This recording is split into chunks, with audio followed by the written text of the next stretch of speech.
இந்த 8 என்ற எண்ணை நீ தொட்டிருக்கிறாயல்லவா? இன்றிலிருந்து 8வது நாள் உன் வேண்டுதல் நிறைவேறும். 8 என்ற எண்ணை அலட்சியமாக நினைக்காதே. தாயின் வாக்கு போதும். இந்த வாழ்க்கை என்ற சொல் தோன்றிவிட்டது. உன் உடைந்த மனதை நிச்சயம் நான் சரி செய்வேன். அதற்கு எனக்கு சிறிது நேரம் கொடு. நிச்சயம் உன்னையும் உன் பெற்றோரையும் நன்றாக பாதுகாத்து நான் வாழ வைப்பேன். உன் வாழ்க்கையை நீயே ஏன் கடினமாக்குகிறாய்?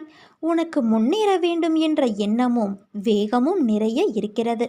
அதற்கான முயற்சி இப்பொழுது எடுக்கலாம், பிறகு எடுக்கலாம் என்று தள்ளிக்கொண்டே போனால் உனக்கான வெற்றியும் தள்ளிக்கொண்டுதானே போகும். உன்னை ஒருபோதும் என்னை விட்டு நான் நகர விடமாட்டேன்.